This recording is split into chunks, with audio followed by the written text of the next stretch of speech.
everybody? Welcome to another episode of the Super Gamer Boys. I am your host, Colonel, the most handsome dad, Garrett Morlang. Here in the virtual studio with me is the king of video games and pocket poppy, Adrian Holmes. What's up, Adrian? What's going on, everybody? Gather around. It is another Monday and another episode post SGF. Yes. Yeah, we survived despite our lack of planning. We made it, we survived it, and put out some halfway decent content for you guys to go listen to and watch. So you should go check it out. I'm doing all right, man. I'm doing all right. Yeah, glad you're doing good. It's I know I don't know. It's for me, this weekend blew by. I don't know. Did it feel that way to you? Yes. Kind of like, yes, 100%. Too short. I mean, the bit is always that, oh man, weekends are never long enough, right? But there's sometimes that I swear I remember Friday night and then I'm waking up Monday morning. That's it. Totally. 100%. Yeah, I don't know. Life's been busy. Like, I mean, I've been doing a lot of, I don't know, we've had a lot going on. It's surprising when, I don't know, I don't have anything like scheduled happening, but there's a lot of random events that have happened the last couple of weeks. So like, oh, it keeps life really busy. And when life's busy, time flies. Time freaking flies. But well, good to have you back in here in the studio. Good to be back. Yes. And glad to have you, the listeners and viewers, back hanging out with us here.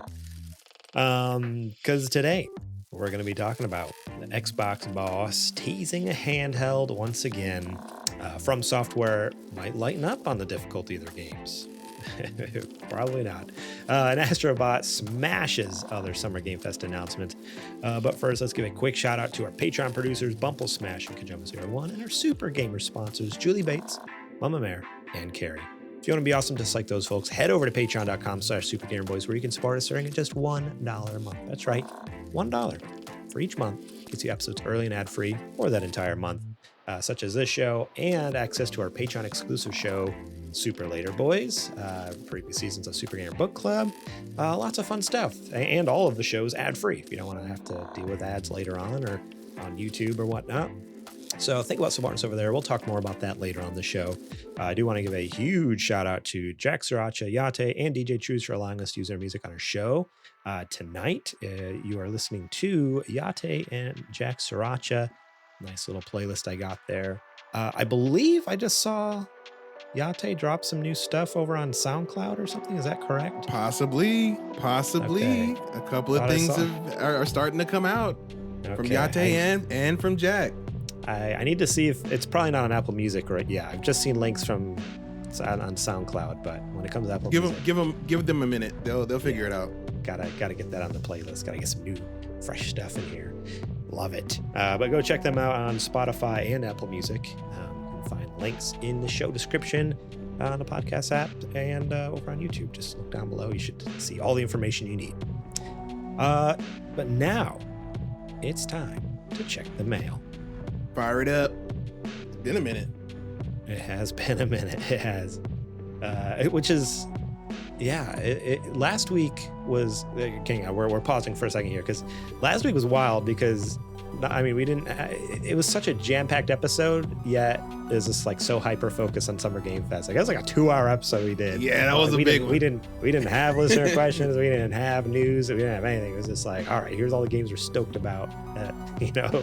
From this last weekend.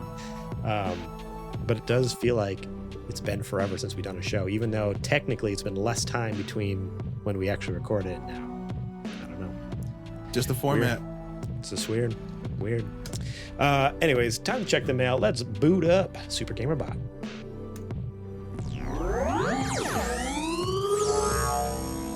Yo, geeks. Did you hear? There's a Nintendo Direct tomorrow. If we get new Chibi Robo game, I'm gonna short circuit. Anyway, ready for some questions? Yes, we are. Chibi Robot game, huh? Is there actually any chance in like at all of a Chibi Robot game coming out? I don't know, man. Like Super Gamer Bot, it makes sense that he's a big Chibi Robo fan. Oh, you know, him being a being of technology, you know, themselves. I mean, I'm hoping. You never know what's going to come out of tomorrow, so Never know. they have just as much a chance of a Chibi Robo game, appearing as anybody else having their favorite thing. We have no idea what's going on. None of the big leakers have said anything yet. Do you think we get any tease at Switch 2? No, they specifically verbatim said that it's not going to be there. Yeah, they said that the successor to the Nintendo Switch will not be present at this presentation. Okay. That's probably going to be like September, October. We're just getting the scraps to hold us over until that happens. Look, if one of those scraps is a Rhythm Heaven or a Mario and Luigi remake, I'm satisfied. I'm eating good. There you go. All right, Super Gamer Bot, go ahead and give us that first question, please. Terry asked, if you could totally change the graphic style of a video game, which would it be and why? That's a good question. Carrie wants to know, what game would you change that graphical style on? I got an easy one. Okay. It's a possibly a pretty video game boomer take, but who cares? Because it's true. I would change Pokemon back to sprites. 100%. You're gonna think I'm lying, but that was straight up my answer as well. I was like, take the new Pokemon games. Well, what I was gonna say, I was gonna take it a step further. Give us like the 2.5D HD sprites. HD 2D? Yeah, like the HD 2D sprites. Like, I'm all about that. Like, that's what I would love to see. That's hilarious. Yeah. We're on the same wavelength for that one. Game Freak cannot handle 3D. They can't, man. Like, they seem to be okay with it when it was like something like 3DS, I guess. That was then. Even then, I was pushing it. It was pushing them to their limits, because even X and Y, when you turned on 3D, it was running real laggy and stuff like that. But I think these past couple generations have really showed that they are. I know they don't have enough time, and that's like a really big contributor to why. The games have been the way that they are, but and I don't know if they're bringing it on themselves by not, reaching out for more help and more support studios, but they're clearly out of their depth when it comes to 3D, and I think that they can probably do a lot more with a lot less intensive art style. Like, and I'm not saying, pixel art's much easier, but when you compare it to like full-on sprawling 3D worlds, it probably is. So. Oh yeah, at least like performance-wise, like yeah, maybe it takes more work like artistically to do some of the pixel art, like having to literally draw out like every animation, all this stuff. But at the same time, like we know they're good at that. But for whatever reason, like getting a game to just run smoothly in 3D has been a struggle. Not in their wheelhouse. Yeah, it's like it's a team of artists apparently, not a team of like technical programmers or something. I mean, UI designers, they are obviously there are, but to a certain extent, it's like maybe it's not the strong suit though. Right. Yeah, that was gonna be my pick as well. I was like, I wish Pokemon would go back to that 2D, give us some old sprites, and yeah, taking it a step further, like I was saying, like, man, imagine the 2D HD deal where it's like, all right, it's a 3D world, but everything's still like pixel art based, like like a la like Octopath Traveler or something like that. Like that would be so gorgeous, and especially because like that was kind of one thing. Octopath Traveler was kind of one of the first ones that I remember doing that, at least in the mainstream kind of. It was like, the first one. Yeah. So, but one of my only gripes was there might have been other ones, but as far as like AAA titles, that seems like that was the first that I. Yeah, I guess. I mean, you could say Bravely Default kind of popularized that, like. Yeah.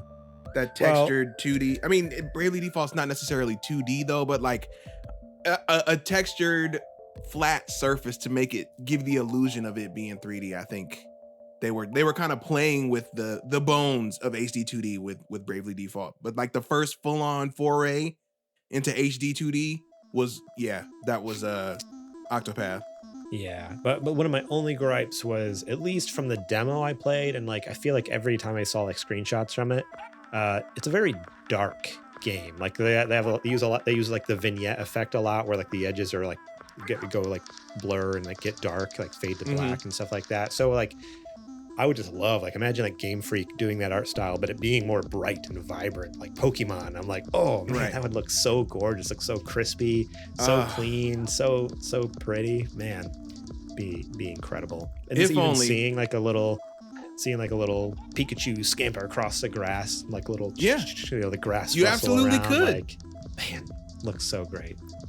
Wish they would. Wish they'd do it. Won't happen. But it's fun to dream. dream. Trying to think off the top of my head if there's like any other answer, since we kind of just had the same answer. I feel like it's kind of cheating, but honestly, it's kind of. If anything, it would. The more I've played that art style, or even just started playing like more indie games and stuff like that tend to have a more adventurous art direction, if I can say that. You know what I mean, like, because like, I mean, we talk about this all the time. Non-standard AAA games usually play it pretty safe, but yeah, with indie, like, man, like a lot of that's kind of what it would probably be. It's like a lot of the AAA games, like, oh no, I would love to see a AAA game, like, give me God of War, but in the way of the new Prince of Persia game art style or something like that. Like, have fun, use color. It doesn't need to be perfectly 1-to-1 rendered. I don't need to see hairs on your face. It's cool. It's technically cool and it's impressive to see, but you don't have to do it, dude. You can use the power in other ways. Put a whole lot of objects on screen. Do a real far draw distance. I don't know. Have fun. Something. Do something different. Do something else. Tell you what, I'll talk about this later on Whatcha Playing, but I played through and completed Cocoon this last week. Annapurna game. They don't miss. They don't miss. Good game. Whenever you see Annapurna on screen, just buy it, bro. Just buy it. But it looks so pretty on OLED, like those worlds, like so cool. But yeah, I'll talk more about that later. I don't want to spoil too much, but that was a very good one. All right. Well, if you don't have anything else to add there, let's go ahead and move on to the next question from Crimson. Crimson asked, what's your favorite licensed movie tie-in game? Ooh, favorite movie licensed video game. What is it? Give it to me. There's a tie. And I think the first one is everybody's favorite. I don't care. You're a liar if it's not. And it's Spider-Man 2. For PS2? Yeah, PS2 and Xbox. It was the greatest Spider-Man game until Spider-Man came out. Okay. That one was pretty good. I never owned that one. My cousins had it, and I did love it. Whenever I went over their house, it was always like, we're jumping into Spider-Man, right? You know? Right. That was good. And then, what's up? Very good one. No, go ahead. Oh, I was gonna say, and then the other one is the X-Men Origins Wolverine game. Had no business being as good as it was. It was M-rated. It had Wolverine tearing people to shreds like he actually would.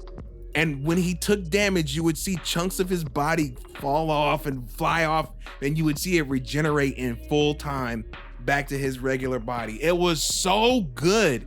And the action scenes, and it played like, it almost kind of played like, almost like a DMC or like an Arkham Asylum in its combat.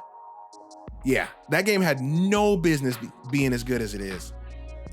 I never played that, but I remember like the preview. I think I had like a Game Informer, and I remember that being on the front cover and like a whole feature on the game. Like, people. If you ever get a chance to run into it, I don't know if it's on like the PlayStation Store, or if it's on Steam or something like that. Definitely check it out, dude. Okay. Man, probably my favorite. I'm just trying to think of like what, because there was a lot. Back in the day, that was a very common occurrence. Like every movie had a game, and most of them will be awful. Yeah, there's a few good ones, but yeah, a lot of them were pretty bad. I said most, not all. I'm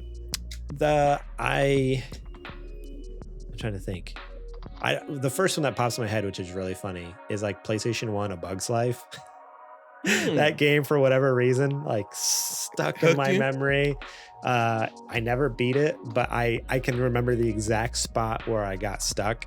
And I don't know why. I was just like a dumb kid, couldn't figure out how to get by it. But like, you get to the point where it's like like the desert area, and it's super dry. And in order to get through, you have to like grab a dandelion or something and fly over everything.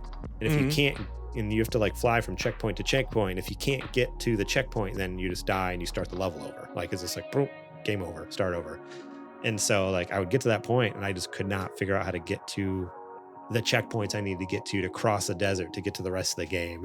It's not, I don't think that's only like level 2 or 3. It's not very far into the game. But I remember like to this day, like that haunts me. That still haunts me. I should play it. Like I have a just find a ROM. I have my PS1. No, I mean I have a PS1. I just buy the game. My kids would love it. Oh yeah, that's true.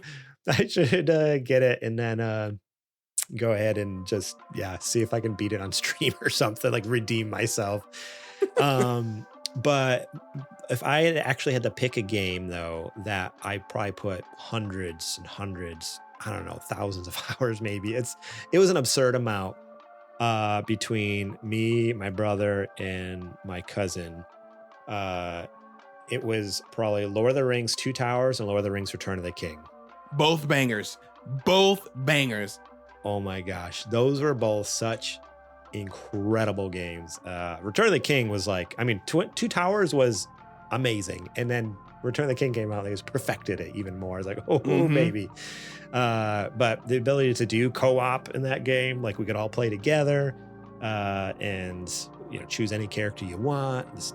The combat was phenomenal, unlocking different combos and stuff. Like the combo system, and that was absurd. Just like all the stuff, the different abilities that Legolas, Gimli, Aragorn, all the characters had. So much fun. I love it when a studio that actually cares about the property gets the chance to make the game.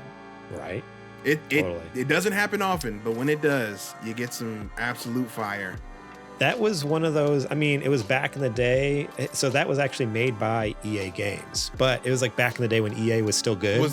Right. I was going to say when people didn't hate EA, like exactly. What is that? Like right before 2006 or so, 2007 maybe, whenever the first Mass Effect came out. Right. That was like their last good graces game. What did okay, so Return of the King came out 2003. Yeah, and then like they had a couple more years of they're on good terms, and then they lost it. I just noticed in the chat over on YouTube, Crimson is here, who asked a question, and he says, "I meant to include this in my question, but I think the Lord of the Rings games from PS2, GameCube were slept on." He says, and then I didn't see that until this now. He said, "I'm so happy we're on the same page on this." Yes, that's dude. Awesome. So good. Man, it's only like $15 on Amazon. I could buy this game. For the Bugs Life game or for the for Lord of the Rings? For the all 3 or 1? No, just for Return of the King. It's the PS2 game. I feel like you got to get 2 Towers too. Yeah, that one's more. That one's $25. Was it better? I don't remember. Another Lord of the Rings game. They're both good. They were both very good. Another Lord of the Rings game that I loved. Battle for Middle Earth. Oh, yes. That one's very good. I was going to say, because I just saw it here and I had totally forgot about it. But I spent a ton of time in this, was Lord of the Rings, The Third Age. It's also made by EA, but it's straight up like, it was one of my early like introductions to like kind of JRPG style games. Like it's very much like has the combat, like turn-based combat and like, collecting. I don't know. It felt like at the time, because it was around the same time, like Final Fantasy X was probably coming out, right? And I remember playing like a demo of Final Fantasy X and then getting like for my birthday, Lord of the Rings: The Third Age. And for the longest time, I thought The Third Age was made by Square because of like how similar, like it had a very much like JRPG feel, but it's Lord of the Rings, like fantasy. It was so cool. But yeah, that was also a very good game. Basically any Lord of the Rings game. I've never played a bad Lord of the Rings. Gollum! Gollum! I technically didn't play that, even though I voted for it as Game of the Year last year on the Super NPC Radio Game of the Year discussion. Isn't that crazy? That franchise had some of the best games of all time, and then worst game of all time. Oh boy. How the mighty have fallen. I mean, just in general too, that franchise. I mean, with the Hobbit movies, it was kind of like, eh. And then The TV show was Look, fine. look. I wasn't as down on the TV show as a lot of people. I thought it was actually pretty good, but nowhere near the glory days, you know. No, it wasn't bad. I'm gonna be one of the ones, and everybody can point their swords at me. I don't care. Let me phrase beforehand. They are nowhere near as good as the original trilogy, but I don't think the Hobbit movies are that bad. Okay, I think they're all right. Okay. I think they're all right. I'm gonna be honest. Am I gonna scream from the hills to watch them? No.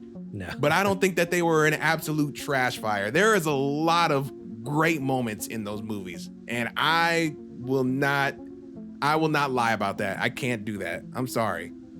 The moments with Smaug in the second one. Okay. I never gave the second and third one a chance. I was so bored to tears in the first one. I was like, I'm done. Sorry. So I actually never even watched the second or third Hobbit movie because I'm like, can't do it. This is unfortunate. This is very hard to get through the number one. They are not as bad as most people. I think it's just fun to say that they're bad. And I am a very big Lord of the Rings fan. Okay. So I'm just throwing that out there. Okay. Again, they're not blockbusters. They are 1000% not the original trilogy. Not even close. Yeah. But they're not absolute garbage. No. All right. Maybe I need to try them. I need to give 2 and 3 a chance. I don't know if I could try 1 again because 1 was just like. Yeah, you could try 2 and 3. I saw 1 in theaters because I was so stoked about it. Because I was a huge Lord of the Rings nerd back in the day. And then the first one. So not only was it just like boring to watch, but also they shot it in like the weird frame rate and seeing it. No, you didn't see it in 48, did you? Yeah. So seeing it in theaters with like the weird frame rate, I'm like, oh, like it borderline like gave me a headache almost. I was just like, I refuse. This is so hard to watch. I don't like this. And so that's what right there. I swore off. I'm like, if there's any more, I'm done. Like, I don't like this. No way, dude. No, doing the second one, the Desolation of Smaug, and seeing like that in IMAX and seeing that giant dragon. Oh, no way. That was a banger. That'd be insane. Sorry. Oh man, good stuff. All right. Well, thank you so much to Carrie and Crimson for writing in this last week. We appreciate it very much. If you want your questions read here on the air, make sure to drop your questions over on our Discord, supergamerboys.com/Discord. You can join for free and hang out with us, talk about what video games you've been playing, what movies you've been watching. The whole nine. Whatever you want to talk about, and drop those lovely, lovely questions over there. I just noticed... So in the chat also mentioned that your Wolverine game has been delisted, unfortunately. Steal it. So, okay, there you go. Well, I want to give it to you. Take it. I think it's time for the nerdy news. It's now time for the nerdy news. There we have it.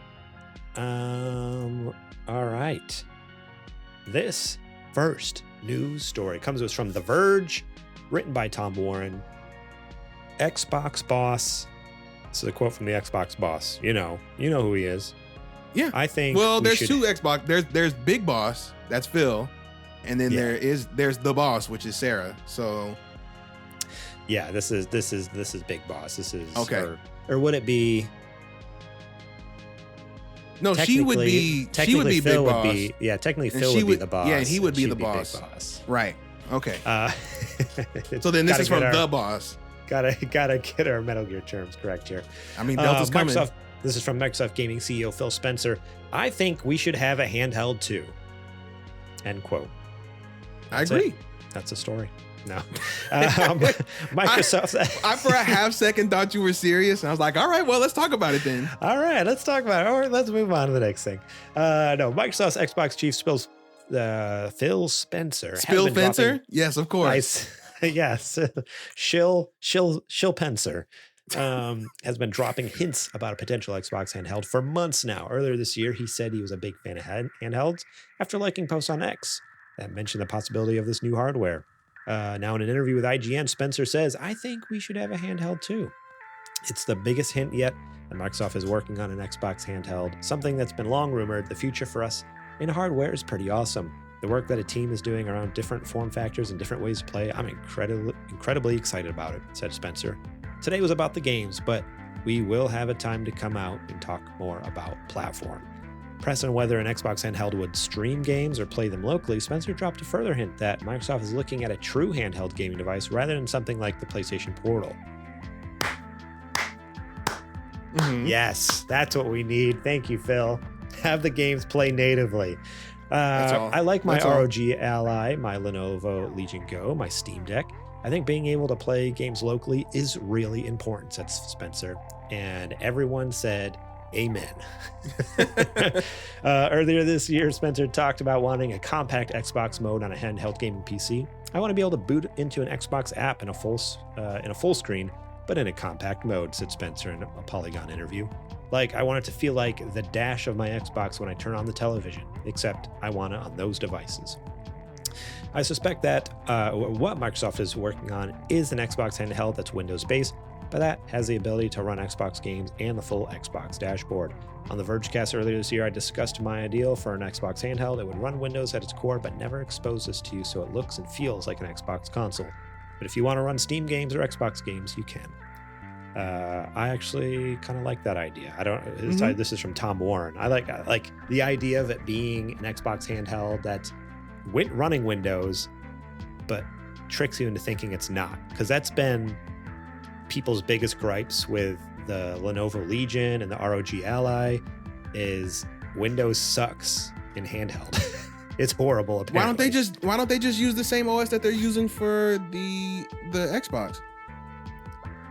Right, exactly. Yeah, they just kind of port that over, or just figure out a way to basically, if it's running Windows in the background, because I think that's what the thing was saying, like to be able to still have the capability to download Steam games if you want to in the background or something. Mm-hmm. I think if they basically made a big picture mode of the Xbox app on your like, because there's an Xbox app on your PC.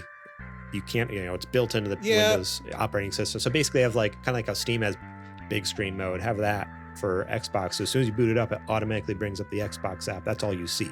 Like you don't even know there's anything in the background unless you start poking around. You're like, oh, okay, I can actually go back there and then open Windows if I want and start installing stuff in the background. Like that's what I think it would, kind of like how Steam even, like technically when you turn on your Steam Deck, it's opening Steam in like big screen mode, and then you have the option to go in your settings and go to desktop mode and open up whatchamacallit in the background, Linux.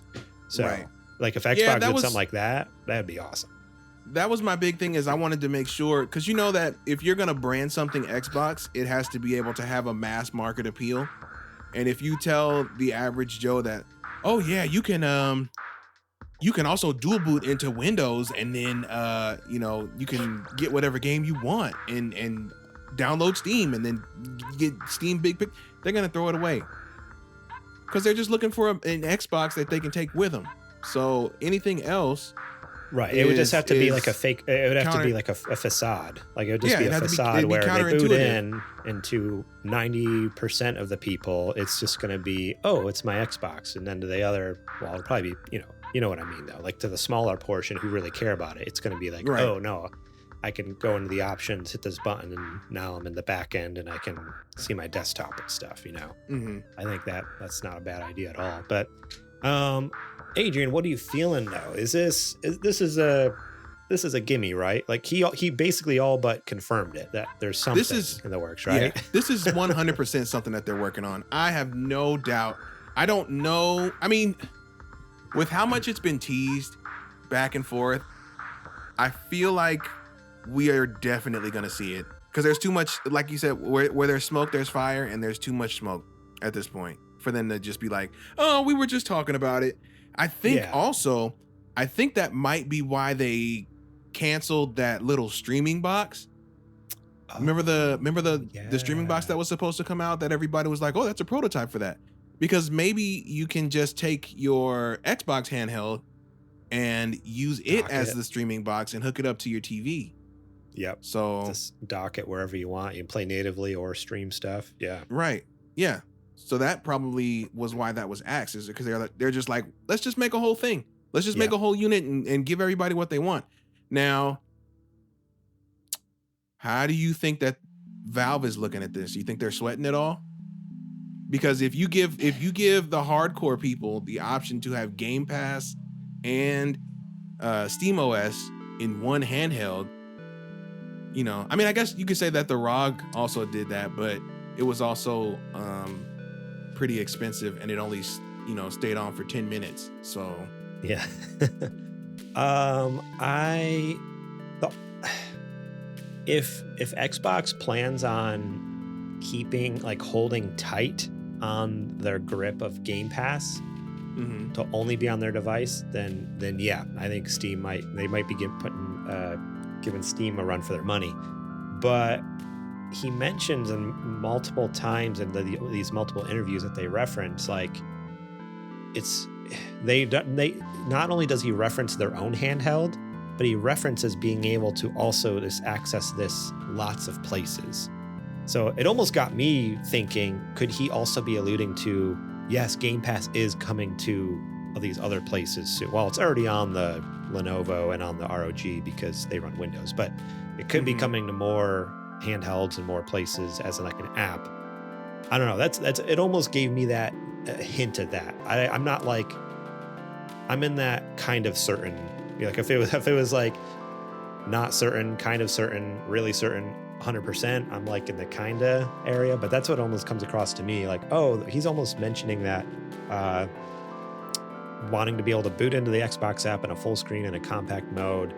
He references references how much he loves playing on his Steam Deck, on his ROG, all that stuff. So I'm like, okay, yeah, they could make their own handheld, but I wonder if at the same time, like, because again, if their business model is very much like the more subscriptions, the better, right?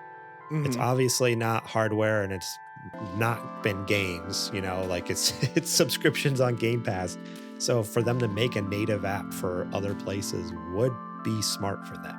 So yeah, if they're planning on keeping it for themselves, Steam Deck might be in a little bit of trouble. But it would be wild based off of what their business model has been so far. That would just be kind of wild, I feel like. Now, here's an alternate universe theory, right? Yeah. Do you think Phil ever reached out to Valve and told them, hey, Mr. Free Market, Mr. Gabe, you know, if you make it accessible, people will come and buy it, and you don't need to gatekeep your stuff, Newell. If you believe in such a free market, then how about letting us put Game Pass on the Steam Deck? Do you think Valve will let them do it? Because I feel like they kind of have to, right? Because they preach that all the time. We're an open source platform. We're open this, we're open that. We don't gatekeep our stuff. So no, I 100% think, like, again, even coming from Valve's side, it would be wild for Valve to turn that down based off of their general philosophy and how they run their business. And then it's probably one of the most, like, asked about thing, like people ask about, like, it's constant, like, when are we getting Game Pass? When are we getting Game Pass? You know? So for Xbox, if Xbox actually reached out to them and they're like, no, like, in the public find out, people would lose. It would make minds. me look at Valve different, like, because you talk all this good game, and now here you are trying to make your thing proprietary. Yeah. What's the deal? Is it open source or not? Yeah, exactly. It would. I feel like that would totally go against everything that Steam Deck and Valve is about. So, Crimson actually over on YouTube asked just a second ago, as you were bringing that up, probably wouldn't happen. But what if Valve and Microsoft were to collaborate together? And yeah, I'm not sure exactly if you meant this, Crimson, but I'm taking it as, what if they collaborated together on the handheld? What if Valve was like, we've already made a great handheld, and Xbox is like, well, we got a great platform. So the next Steam Deck is almost like Steam Deck and Xbox together. I don't know. I don't know if that would work, though, because Valve is very much like fair use, free, open source, all this stuff. which is why they use Linux. So Microsoft would very much probably be like, you got to put Windows on there or some sort of Windows type based program or that software. it'll boot into. And Valve's going to be like, no, absolutely not. Absolutely What do you mean? Make a Linux app. We're not going to force our people to use Microsoft junk, you know? I could see them straight They would up call saying it junk too. That's the best part. I don't. At first I was like, oh, maybe it could happen. But as soon as I thought of that, I'm like, I don't think that could happen. I don't think Valve would ever buckle on that and give in.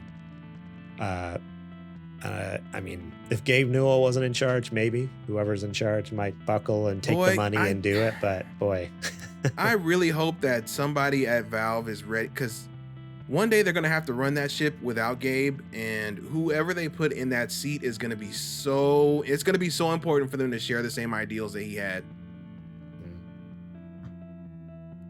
Yeah, you know, because Valve could completely change depending on who's running it. Yeah, it's kind of scary actually. Mm-hmm. They could go from being like one of the best companies out there to rock bottom. They could be the next EA if they're not careful. Right. They honestly could. What do you mean we're the biggest store in the game? Now it's all proprietary. Now you can't take your games out of there. You know? Yeah. It's scary. Scary to think about, especially when you have hundreds of games in your library, like some people like me, maybe. Mm-hmm. And all that's just locked down somewhere. Oh man. Yeah, concluding thoughts here. Yeah, I think it's a high probability Xbox is working on something. Is it with a one company in particular or not? I doubt it, but time will tell. We'll have to wait and see what comes up.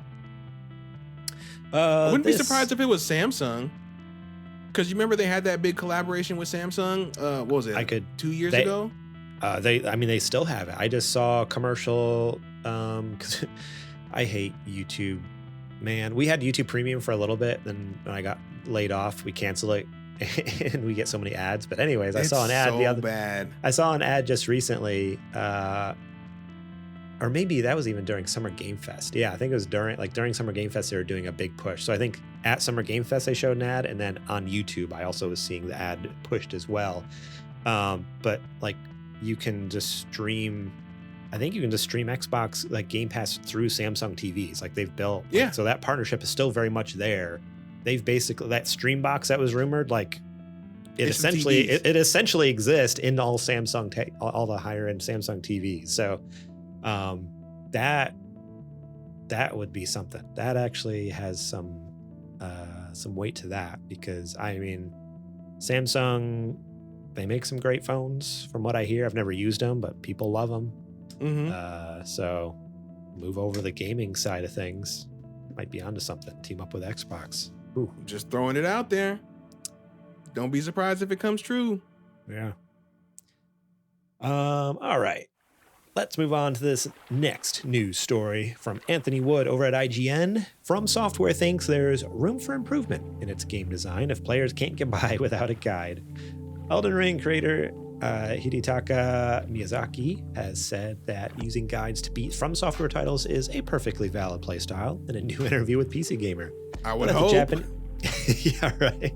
But that the Japanese studio has room for improvement if players who want to go in fresh can't beat the game organically. Of course, players are going to consult guides, and there's going to be a wealth of information on the web and in their communities where they have access to the secrets and strategies, explained Miyazaki, ahead of release of Elden Ring's one and only DLC, Shadow of the Erdtree, later this month. We expect that.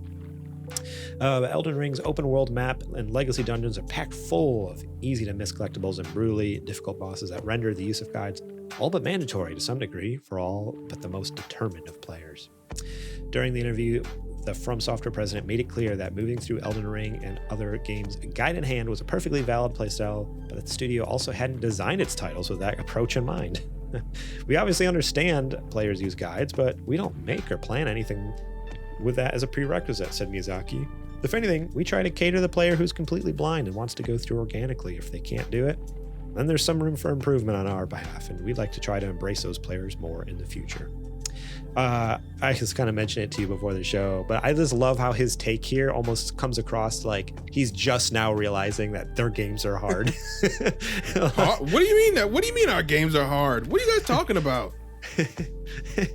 Wait, you people actually like can't beat our game without a guide? Really? Huh. Maybe we need to work on this. We need to, as he says, embrace those players more in the future. Yeah, that would be great. Put a difficulty slider in there, please. I would love to beat Elden Ring, but I don't know if I ever will. That same design ethos will certainly be seen in the upcoming DLC Shadow of the Erdtree, which is coming to Xbox Series X, S, Xbox One, PS4, PS5, and PC on June 21st. Ooh, coming up soon. That's 4 days away. However, in order to access the new content, players will first have to defeat Mohg, the Lord of Blood, a task that many Steam gamers have yet to complete, and gain access to the withered arm hanging from a split cocoon, which acts as a starting point for the DLC. So there you have it. Do you think I was half joking about adding difficulty, levels in their game, but do you think that's ever actually a possibility? Like maybe the next game does have like a little bit of like, oh, okay, here's like a slightly easier, or like I could see them instead of doing like easy, medium, hard, it would be like a minus simplified. It would be I think it would be very technical. It would have very technical verbiage to it. Like it would just be like a, I don't know what they would call it, but it'd be like minus 10% damage or something like that. Like you would get some like weird buff or something like that. Like you wouldn't actually change your difficulty, but maybe they just put an item in the game that like gives you minus buffs, minus so much percentage like damage or like damage reduction or something like that. Right. So it's still tough as nails, but you get a little bit of a boost. Yeah. If you turn the difficulty down. Oh yeah, I can see that. Something like that. I don't that. think they're ever gonna make it like full on easier because they have such a reputation for it at this point that if you were to do now and you know what, they could, because it's always optional, right? As long as you make it optional, I don't see why they couldn't put in an easier mode. Because and people are gonna cry about it and they're gonna go, well, it's not a Souls game. Well, if it's not a Souls game to you, then play it the way that Miyazaki intended it for you, and there you go. It's a Souls game. Just ignore people that want to play it and don't care about your validation of them playing a Souls game can play it on easy. There you go. Random internet person with 25 followers. That's the wildest thing is because as soon as anything like this ever comes up in discussions, immediately the internet erupts into like, well, if it's easier, then anyone can beat it, and then like the whole satisfaction of beating the game is gone, and blah blah blah. And it's like, the challenge is missing, and it's not even fun. Don't you want more of them?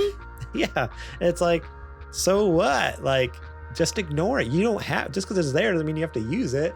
Like every game I buy comes with a bunch of accessibility modes, which I'm very glad they're there, but I don't use them because I don't need them. Yeah, I don't ignore them. But like, it's not like it's like, oh, now people with handicaps can play this game. I can't believe it. Like, no, that's wild. That's a wild. They didn't really beat the game. They didn't. Sir, sit down. That's the equivalent, is like saying like, oh, if you put an easy mode in it, it's like, well, it's not the real game. It's like, what? No, it's still the game. They're right. Like, why do you care? Did you make the game? Yeah. Are you profiting from the game? Do you make $1 every time somebody beats it on hard? Why do you care? Yeah, absolutely wild. So I would be glad that they're playing and buying the game that you like, so you get another one of those games, dummy. Right, 100%. But even if it did come down to like, oh, we're not going to drop the difficulty, but we'll give you some buffs. It's like, okay, as long as it's like halfway substantial. Like that was one thing that I discovered way too late in the game with Hades, because Hades was kicking my butt. They have stuff like that. Like you can turn on like it starts out at like minus 10. It's like a 10% damage buff. Mm-hmm. But then every time you die, like it actually kind of incrementally goes up for you. And I found that. I'm like, oh, this is so much better. Because again, I'm bad at video games. And I loved Hades so much. And I was getting my butt kicked. And so I finally found that like, I don't know, 20 hours into my gameplay. Like, why didn't I know about this forever ago? And it was amazing. So if they implemented like an item piece that you could do that. Like, oh, that'd be so cool. Like, all right, here's your armor set, bro. And I don't care if it looks goofy too. Like I would almost love it if it's like this armor set you can get and they purposely make it like super goofy. So like you just to troll you, like, all right, if you're gonna use it, you're gonna look like a giant, like, I don't know, it's like man or something. a big corn dog or something that you that you wear. I would love it. I'd be all in. I'd embrace the corn dog. Oh, man. Yeah, man. If they make it easier, I'm fine with it. I don't care. It's not going to affect the main game at all, or the challenge level, as long as you leave it regular. Yeah. So now you've played Elden Ring. I have. Have you beat it? I have not. Have you? Michaela is incredibly difficult, and I put it down some time ago and have not come back. Okay. I plan to at some point. Did you beat Moog, the Lord of Blood? I believe. Because I think he's an optional boss, so you don't have to. Like, you can beat the game without. That name sounds familiar. Okay. What did he look like? Do you know? That's a good question. That's a very good question. I don't know. I never got to win my game. I didn't get very far in mine. I put a lot of hours in my game, but did not get. See, that's the thing. I feel like I would have to start over, because when you commit to a Souls game, like there's you got to learn muscle memories, you got to learn patterns, you got to get back into the groove of things, and then you have to be consistently playing it so that you can get as good as you can, you know, to be able to defeat bosses, and that means you basically can't play anything else. Yeah. I feel like I didn't fight him, but I think I accidentally stumbled into his area one time and then either ran away immediately or like died. Did not go back because he looks really familiar. But yeah. Okay. So you don't have so I take it that you don't necessarily have any interest then in picking up the DLC since you haven't gotten. I mean, far. I do in time. Look, I adore Elden Ring. It's just hard as nails. Yeah. That's all. And I know people are gonna say, "Well, it's the easiest one," because it's hard. I'm sorry. Just because you sit there and you're able to grind, you know, bump your head against the wall for 500 hours. I want to play other games too. I got too many other games to play. Yeah. Too many other games to play to just stick to doing that one. I'm sorry. And I'm not saying that Elden Ring is bad. It is completely the opposite. It is a fantastic game. I just don't have the time when there's other games out that I want to play. 100%. So. I almost would like to get back into it after I finish Final Fantasy VII Rebirth, which I keep saying. You're still not done? So, we were gone on like a little trip for our anniversary last weekend, and then, or like, I guess that was 2 weekends ago. And then this past weekend, we were house sitting for someone else. And at both places, they didn't have good enough internet for me to stream it on my Steam Deck. I didn't take my PlayStation with me. So no, I have not finished it. I planned on finishing it a couple weekends ago, and we were on that trip during Summer Game Fest. Or that weekend you were working and I was slacking. But the internet wasn't good enough, so I'm still not done. But I'm like, all right, I need to just hunker down and get it done. But now I'm starting to feel like, okay, I get that done. Maybe I could jump back into Elden Ring, because I mean I have other smaller games, but I can't think of any like big game I have right now that would be on that caliber. So like I could still play the smaller games with the big game. So I don't know. We'll see. I just always get hyped, like with the trailers for the Shadow of the Earth Tree. Like it looks so cool, even though I know I'm never gonna be good enough and I'll probably never be able to play it, but it's a cool game. Video games are cool, you know? Video games rule, man. I know exactly what you're talking about. Also, what's up, Hopheaded? I see you in the chat. Hey. I see you hanging out in there, dropping little hearts. All right. This last news story comes to us from Games Radar, written by Haroon's Crier. Astro Bot was the most wish-listed game from Summer Game Fest, beating Doom the Dark Ages and Gears of War E-Day. Over 43,000 wish lists were taken into account. Absolutely bonkers crazy. All you haters out there who thought Astro Bot is Astro Bot on top. On that top. Astrobot didn't have fans, that nobody played Astrobot. Nobody cared about Astrobot's Playroom. That it was just a pack-in PS5 demo that no one cared about. Well, proved you wrong, because obviously lots of people played it and lots of people cared about it, because holy smokes. Supremacy. Astrobot has beaten both Doom the Dark Ages and Gears of War E-Day to claim pole position as the most wish-listed game from Summer Game Fest 2024. That's according to IGN research data as reported by GamesIndustry.biz. Of all the games either shown off or revealed for the first time over the past 2 weeks or so, it's Team Asobi's Astrobot that becomes the most wish-listed game of anything showcased at Summer Game Fest 2024. When acquiring the data, over 43,000 users' purchase intentions were taken into account. This factored in wishlist changes from May 30th, the most recent PlayStation State of Play broadcast, all the way to June 12th, which would be less than 2 days removed from the Ubisoft Forward, the final showcase of the Springtime Festival. And let's be honest, nothing Ubisoft would have showed could have come anywhere close to that. Fair. I mean, new Assassin's Creed looks sick, don't get me wrong. I'm actually super stoked about the new one with the samurai. Yeah, it actually looks like fun. That looks like a lot of fun. So Astrobot has taken the crowd as the most wishlisted game, wishlisted for game over the last 2 weeks, and it's followed by Doom Dark Ages, which opened the Xbox Game Showcase in second position. Third is Gears of War E-Day, the hotly anticipated Gears series prequel, which similarly had a big showing at the Xbox presentation. And fourth is Perfect Dark, another Xbox-developed game.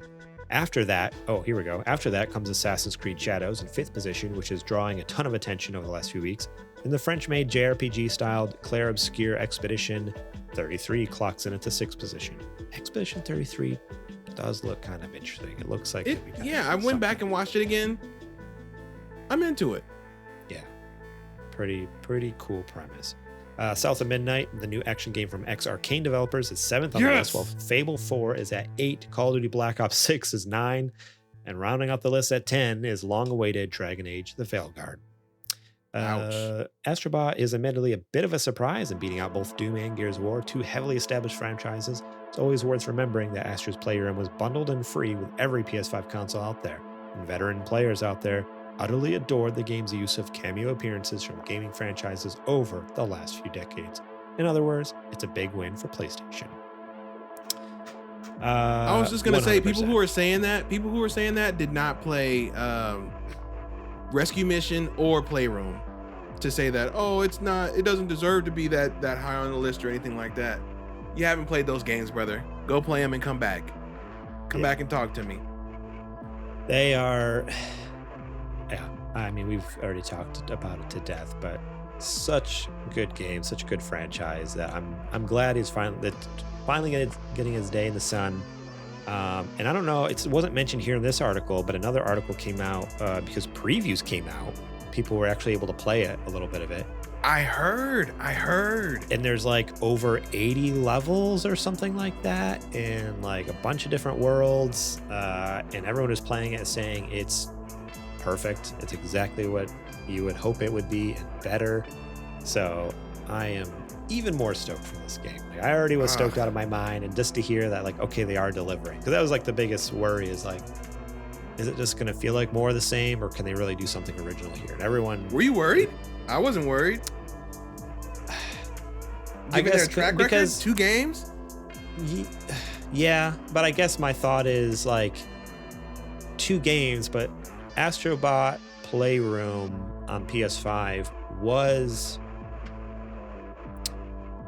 It lengthwise, it's not a full game. You know, it very much is like kind of like a proof of concept, a very good one. Don't get me wrong. It's still like we've talked about, one of the best PS5 games out there. Easy pop, you know, competing with like Ratchet and Clank, stuff like that. But I guess my worry was like, it looks great. Everything about it had every reason to be great. Like, there's no reason for us to doubt it, but that's when you get surprised by it. That's when like it comes out and it's like, oh shoot, they tricked us, you know?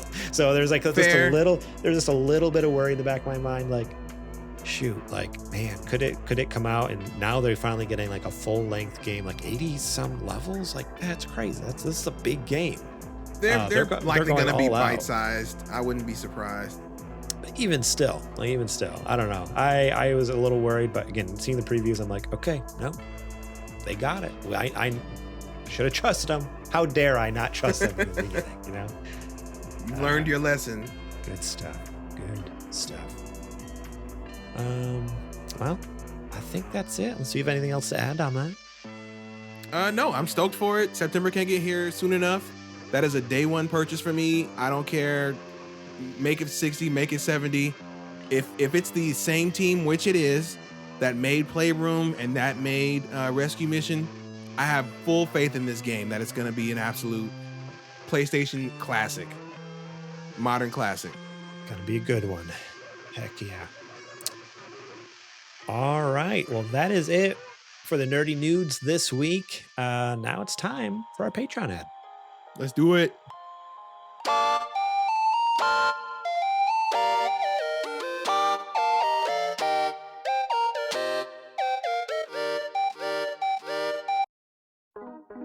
All right, this is the part of the show where I tell you to go over to patreon.com/supergamerboys. That's right, patreon.com/supergamerboys, where you can support us over there starting at just $1 a month.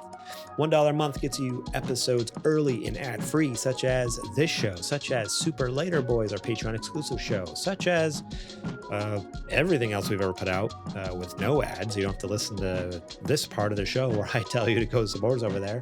And you even get the Patreon exclusive first season of Super Gamer Book Club. There's a lot of fun stuff over there, and every little bit helps. So, I've had some people say, I feel like it's, is that really enough? Yes, that's enough. Even just $1. If that's all you can afford, that's enough, and that's fine. And that's why we have that tier there. So anyone can support us and still get some good perks out of the deal. So think about supporting us there. $1 a month. We do have a $5 a month level. You get that previous perk and the show notes each and every week. So you know what we're going to be talking about. See the topics of the show, the news stories, the questions, the comments, the Whatcha Playing. You can see all the things. See what I'm reading over here on my monitor. And leave your own questions, comments, concerns, stories, thoughts, whatever you want to say. If you want your voice heard, that's probably the best tier to support us at, because you can leave your thoughts on the news stories if you'd like, or tell us what you've been playing lately. So think about supporting us at the $5 a month level for that. $10 a month, you can be a Super Gamer sponsor. You get those previous perks and a big old shout out in the show. We'll shout your name from the rooftops at the top of each and every episode. Very thankful for those folks.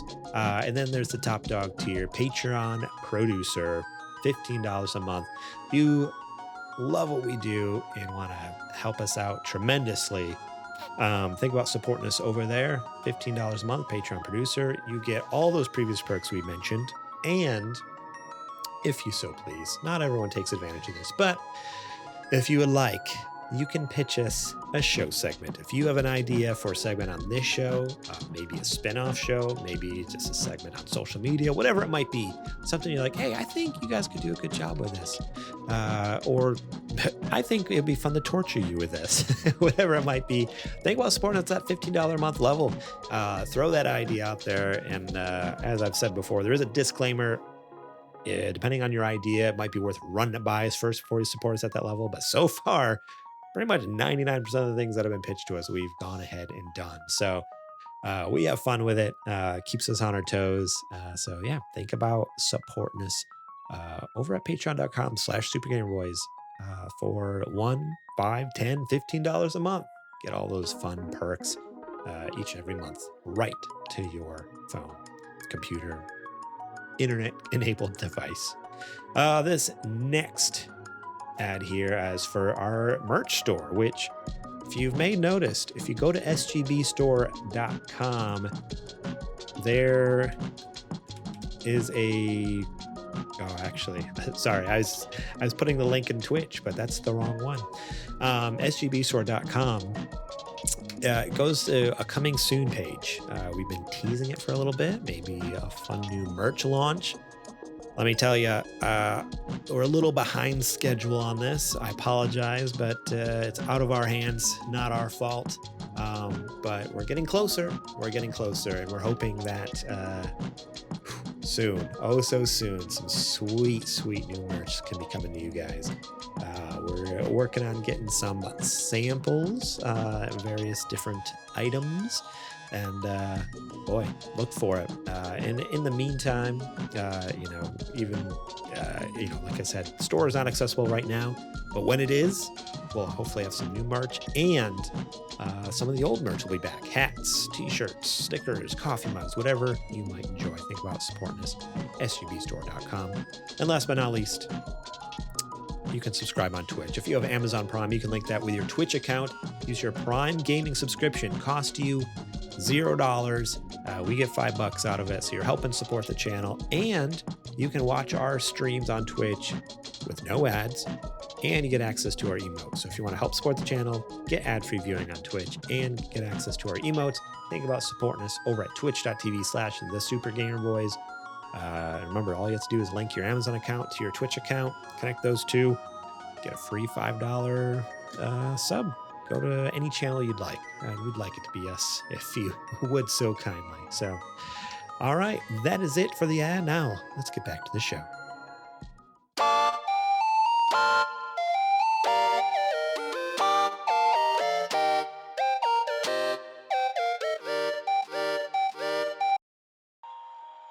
All right, Adrian, we are back.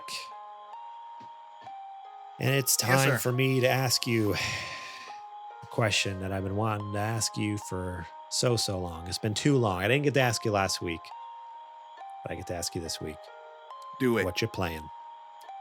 What am I playing? I mentioned a little while back that I had been spending some quality time with my old buddy, the PS Vita. And that quality time has continued. I am still knee deep in Titan Souls. That game is, you want to talk about a tough as nails game? That's Titan Souls. For those who weren't here last time, it is a, how would I put it?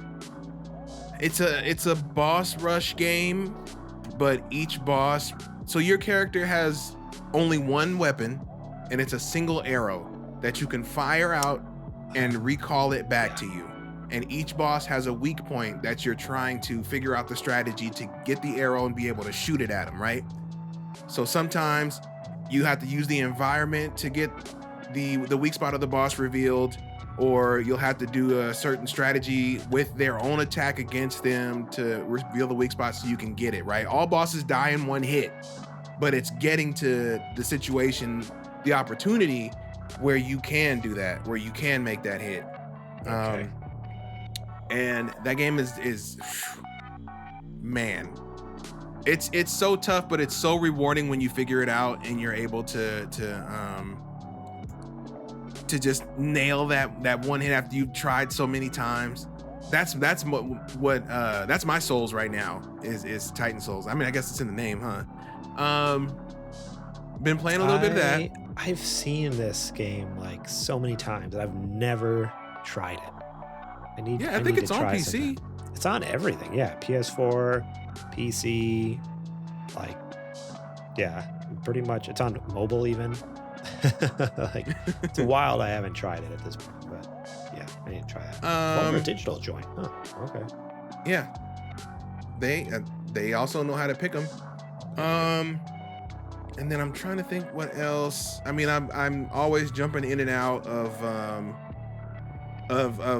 games on the Pocket, right? So I've been doing some Pokemon Silver or Pokemon Gold, sorry, on Pocket. Ooh, very good. An absolute classic, an absolute banger. 1 million out of 10. I think everybody already knows that.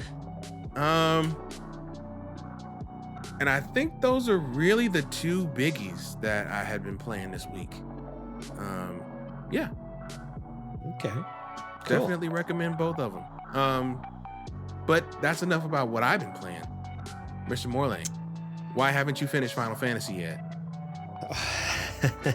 As I said earlier, I have not had the internet presence, and I didn't feel like lugging my PlayStation 5 with me to these various households because it's so ridiculously large. Um, if only I would there have just was soldiered through it. If only there was a slim model that they made. That didn't cost $50 more than the base model for some reason. But that also looks way worse than the original model. Don't forget about that. It looks way worse. See that travesty back there? Look at. Yeah. Horrible. It's all right. It's all right. No, it's not that bad. I just don't like the line through the middle of it's kind of weird. It's dumb. It's not a monolith anymore like the old one was. But in its place, I picked up another game. Oh, I've had it for a while actually, and I've been meaning to jump into it. Cocoon, a game that came out just last year, September 2023. I remember seeing it at like Summer Game Fest, and being like, and we both were like, "Oh, Annapurna, this game's gonna slap. It's gonna be so good." And then I watched like 10 seconds of the trailer. I'm like, I'm too stupid for this game. I remember you saying this. I remember. It's the puzzle game where basically it was like there's these little orbs and you can go into worlds and out of worlds, and it's basically Inception, the video game, you know, like, but instead of dreams, it's like dimensions. You're going deeper into the levels of the dimension, coming out, and what you do in different worlds affect what you do in the other worlds, and everything's connected. And I was like, oh, this game looks amazing, but I'm never going to play it because I'm too stupid. Well, I played it and I beat it. That's right. It only took me just under 3 hours to beat. Felt pretty good about that. It's not a super long game, so I had that going for it. But you were worried about it. Which was nice because it didn't overstay its welcome. That's what made me really happy, is because playing through some of the puzzles, it's a puzzle adventure game developed by Geometric Interactive, published by Annapurna. Everything they make is great. The player controls a beetle that can hop between worlds, solving puzzles to unravel the universe's mysteries. It's released on everything. So if you have Switch, PS4, PS5, Windows, Xbox One, Xbox Series X and S, that's everywhere. You should go play it. But each kind of biome has different style of puzzles, and you kind of find out that even each of those orbs that the biomes exist inside have abilities of their own as well. So like, not only do you need to solve puzzles within the world, but you literally use the world as a device to solve puzzles as well, which is cool. Like this little orb, like one orb can show you hidden walkways, another orb can make these like little elevator type things work. Another one controls I forget what one can is almost like a flashlight that shows like hidden things in the world. Like you hold this light up to like a wall, and all of a sudden like something you didn't see before shows up. So it's a really cool mechanics there. But what I loved is nothing overstayed its welcome. That's what I was getting at, was just about the time you're like, all right, I get the gimmick. Like, let's move on. It's like, all right, and here's the little mini boss, or here's the boss fight for this world. Like, all right, sweet, boom. Like, let's get this in and out on to the next. Did you ever feel like anything was too hard? You know, like you were nervous about? There was, I think there's only like 2 instances where it was really hard, and I tried my best not to use a guide, but there was one time I actually used a guide, just for like one little part of a puzzle, not even the whole puzzle, but it was like, it was surprisingly like, it was still difficult while being like, oh, if you just mess with stuff enough, like you can connect the dots here. Like I said, though, there was like 2 times where I got really hung up really bad, and one time I finally was like, I gotta look this up. And then when I looked it up, I'm like, I'm so stupid. Like, why didn't I figure that out? Like, it was so simple. So simple. And it's like, dang it, how could I not figure that out? You know, I hate that feeling when you're like, oh, I didn't even think of that, and that's like the simplest thing. So yeah. Speaking 100%. of too hard, dude, I'm gonna let you keep going because it's your turn, but I forgot about a game that I was playing that it pissed me off real bad, and I'm like, you're a real good game, but right now, dude. No, I don't have much more to say about Cocoon other than it's a beautiful game. Runs great on Steam Deck. You should go check it out. I think I got it like on sale somewhere. Like, you know how on it's on sale on the eShop right now too. $15. really? Oh, Mhm. nice. I think I got it cheaper. Like it was through like what was it? I remember like Wario64 tweeting out like, oh hey, like one of those weird ones where you buy like the game keys on like Game Billet or like Oh, those G2A gray or whatever. websites, And gray it's market. like it was like $2. I'm like, all right. All right. Sure. So I think I got it there, and it was, yeah, I was like, oh man, that's worth the price, the full price of admission, honestly, for that. Or maybe it was even maybe it's a humble bundle. I take that back because I feel like I got I got Cocoon and I got Florence and I got a couple other like. I think I indie might have it games. then. I think we got that same bundle. I might have gotten it through. I don't remember exactly. Either way, if it's full price or on sale, pick it up. It's a great game. Gorgeous game. Runs great. Looks great. Plays great. Doesn't overstay its welcome. Like I said, under 3 hours. 2.7 hours, what Steam said. So We love to hear it. Beat it in the afternoon. what's this game that angers you so much, Adrian? I need to hear. Freaking Animal Well, dude. Oh, really? Yes. Oh no. I was enamored with this game. I still am. Good. But there's that one part where you have to take the disc all the way back up, and you have to run from that dog ghost and take the fake disc all the way back up to that room so you can open the boss door. You know what I'm talking about? Oh, yeah. I guess do you have? You know the room where you get the disc, I know right? exactly what you're talking about. I'm just trying to think how to ask this question because I don't want to like spoil anything.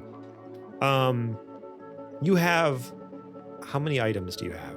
I have the disc, I have the yo-yo, I have the bubble wand, I have the slinky, and the firecracker. Isn't that everything? So you have a good chunk of this stuff. What I was gonna say is like, because I tried to attempt that earlier in the game, and it's near impossible. I think that was something I ended up looking up a guide. I think there's another item that you're missing that will help with that. What else is there? Have you figured out how to use those? You know how there's randomly like sometimes like an animal, like a mounted animal head on the wall? Mounted animal. Like, you know how like there'll be like a bear or like a rabbit, and it's like it almost looks like a tube or like a pipe maybe, but it's just like an animal head sticking out of it. Have you seen those around randomly? I've seen the fish ones, the ones that you can use to take like tunnels and stuff like that. I didn't know that there were bears or other kinds. There's other animals in different areas and different parts of the map. Have you figured out how to? Yeah, I guess. Okay, yeah. There's another. It's too late now. You might as well just say it. Well, no, I'm not going to tell you. You already started to. No, I didn't. You said that. Have you used the animal heads around? Have you ever looked at the that's not a animal secret. heads? That's just a thing that you can like. I knew about those from the beginning of the game because I kept seeing them, but I didn't know what they were. So if they're just transports like the fish heads, that's not really that big of a spoiler. They work. They don't work quite the same as a fish head. So there's another item. I think if you got that item, that was an area that I looked up a guide only because they give you kind of optimal routing. But like I said, there's still another item I think that would help that you're missing. Is it just for this boss, or will I use it? No, in you'll other use places? it for tons of other things. It's not just for this area. It's handy for a lot of things. But yeah, you're missing I've been something. I've been sequence breaking a lot of stuff with the bubble wand.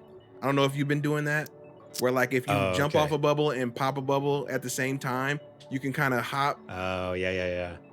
Up a little bit and more and get over stuff. That's how I've been. Yeah, you know what I mean? You're missing another key item that makes it's still difficult. Like you still have to do a perfect run, but it makes it significantly easier.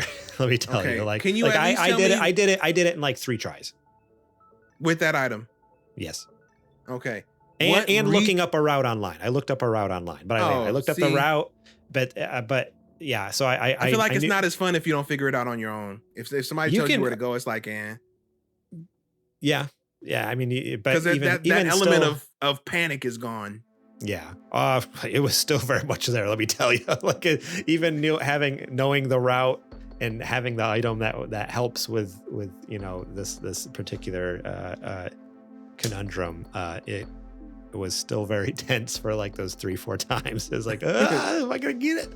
Can you at least tell me what region of the map to look in to find this item? I would have to look it up. So maybe after the show, once we get off the call, I can look at and kind of give you a hint. Because I don't remember exactly where it was, but yeah, it helps tremendously. But that's what I've been playing. Such a good game. Such a good game. I just that's another one. I just love the art style on that. And the more you play the game too, what I didn't realize with Animal Well, it was only noticeable. There's like 2 or 3 instances I noticed it, but what's actually happening with the graphics is, this is a theory. It almost looks like it's a 3D game, but with like almost like a screen in front of it. Like there's a couple instances where some animations happen, and I'm like, that almost looked 3D, but it's almost like there's like a weird like grid filter on it to make it look 2D. I don't know. I wish I would have taken it like a screen record or something. There's a couple times like, whoa, that was a interesting animation, like the way that thing moved. Like it wasn't just a 2D animation. It was like almost like there's a filter over it to make it look 2D when really it's like a 3D game rendering behind it. It was interesting. Yeah, I wish I would have recorded it, but either way, it's in the end result is pretty nonetheless. Like it's such a good looking game. All right. I think that's it for the show this week. Got a good ep for y'all. Thank you all so much. In and out. Yeah, in and out. Kind of keeping it under the 2-hour mark, you know. No, this is a good length here. Thank you all so much for listening and watching. We appreciate each and every one of you. Actually, real quick, shout out to Crimson, who just subbed. Thanks for another good show, guys. Thank you. Yeah. Thank you. He dropped that Prime sub on our channel. So as I mentioned earlier in the ad, if you have Amazon Prime, use your Prime Gaming sub on Twitch for free. Just help us out. So thank you very much, Crimson. Think about dropping on us if you would like. Yeah, thank you all so much for listening. Thank you for watching over at youtube.com/supergamerboys. Make sure to subscribe over there. We're trying to hit 500 by 2025. Is that what it is? Yeah, 500 by 2025. Yep. And we're as close as we ever been. We're at 404 right now. We finally broke that 400 mark for what felt like forever. It was like we climbed really fast and it just like plateaued. And we finally broke 400, so shooting for the moon here. Tell all your friends, your auntie, your grandma, whoever, subscribe to our channel. We'd appreciate it. You can support us over at patreon.com/supergamerboys. Anywhere from $1, $5, $10, $15 a month. We talked about those perks earlier in the show, so go check out that ad, or better yet, just check out that link, patreon.com/supergamerboys. sgbstore.com, another place you can support us, like we've been talking about. Hopefully some new merch coming soon. The store is currently closed down, but bookmark it, because as soon as it's live, oh boy, it's gonna be flying off the shelves. Better be ready. It's gonna be like trying to get an analog pocket, you know. It's selling out ready to go. No, I don't think that's how this merch company works, so probably not, but either way, you're going to want it. You're going to want it. That's for sure. Rate and reviews where you can. We'd appreciate it. Or on Apple Podcast, or on Spotify. You can drop reviews. So give us that 5 stars, please. Leave us a kind review. We'd appreciate it. Shout out to Jack, Sriracha, Yate, and DJ Trooz once again for allowing us to use their music. Remember, you've been listening to Jack, Sriracha, and Yate today. Make sure to go listen to them later on Apple Music and Spotify. Links will be in the show description. You can find us during the week over at supergamerboys.com, Twitter and Instagram at supergamerboys. I am on Twitter and Instagram at gmorlang. Adrian, where can people find you at? You can find me any and everywhere on the internet at Homeboy. That is it, and I am out of things to say. My script is over, and now I'm just making things up. So, Adrian, would you mind taking us out? Absolutely, I can take us home. Folks, thank you for hanging out and watching another episode of the Super Gamer Boys podcast. As always, we appreciate any and all forms of support, whether that's just hanging out with us here on every Monday, when we do the live recordings, going back and watching the VODs, our live streams throughout the week. Anything helps, and we appreciate you for it. And until next time, we are the Super Gamer Boys. And we'll catch you on the flippity flop. Am I going to buy an Xbox handheld? Are you going to buy an Xbox handheld? No, I got a Steam Deck, baby. Oh, that's fair. That's fair. I guess I have to buy one then for research purposes. For research purposes. Yes.